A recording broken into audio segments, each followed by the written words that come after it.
These are the handles in my daughter's bathroom. She doesn't like them because they stick out on the ends there and they catch her dress, and they ripped one of her lacy ones. So she bought these online to replace them. The problem is the holes of the old ones don't match the new ones. So what do I do to get those on there without too much trouble? Well, I'm first going to go to one of my old friends, Bondo.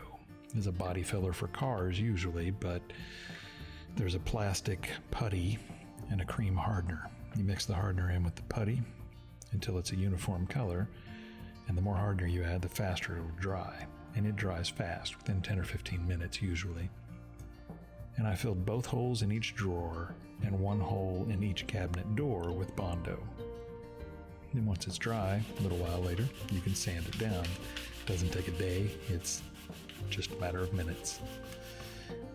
And when it's smooth, I repainted, touched it up, and had to come up with an idea to make the holes repeatable. So I built this little jig. I knew the holes for the drawers and the doors were 2 1/16 inches from the edge, and I knew each hole needed to be to fit the handle.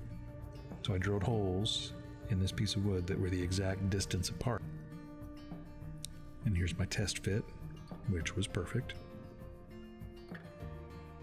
And then I put on a side piece that I could butt up against the edge of the drawer or the door.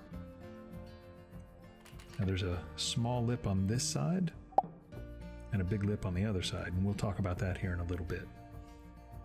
But the way this would work is you just put it on the edge, and those holes should go exactly where the other holes were.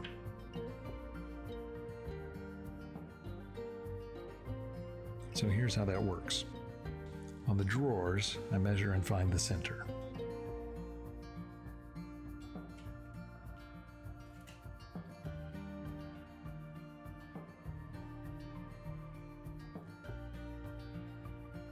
The center line is marked on the jig, and I just match it up with where the mark on the drawer is. And now I can drill straight through those holes, and they'll be the exact distance apart that I need to put the handle on.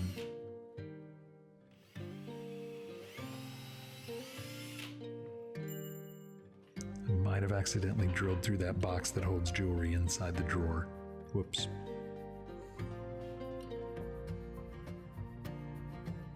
Put the bolts in from the back. Screw them into the handle. And that's all there is to it. So that would be one down.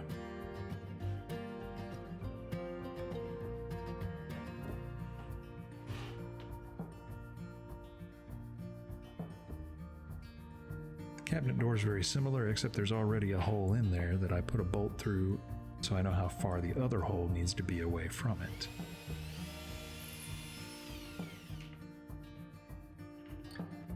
Now it works just like the drawer. Put the bolts in from the back and screw the handle to it.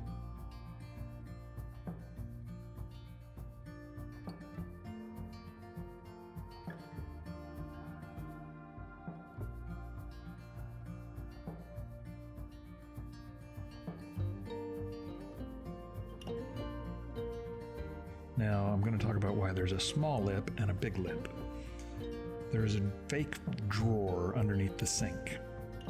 It doesn't open, so I can't use the big side of that jig because I can't get the drawer open to put it on there, and that's where the small lip comes in.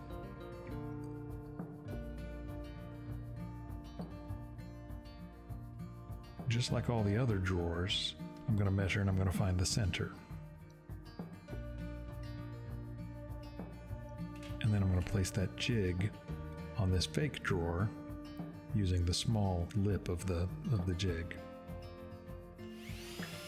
And then I can drill it just like the other ones and have perfectly spaced holes. This one's a little more difficult to get the bolts in because it doesn't open and you have to reach in underneath the sink, but you can get there.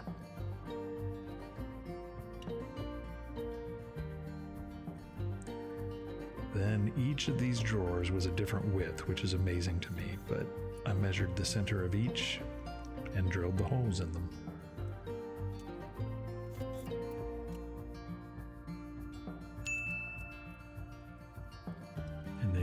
a single bolt through the top hole, I drilled all the cabinets the same way.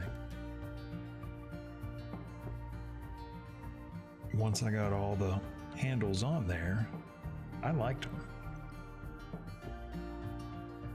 And my daughter's been out of town, so when she gets back, she'll find it all done. All the cabinet faces and drawer faces newly painted with her brand new cabinet hardware on them. They look nice. And she won't catch another dress on them. So I used a jig to get the holes uniform and repeatable, and I use Bondo to fill holes.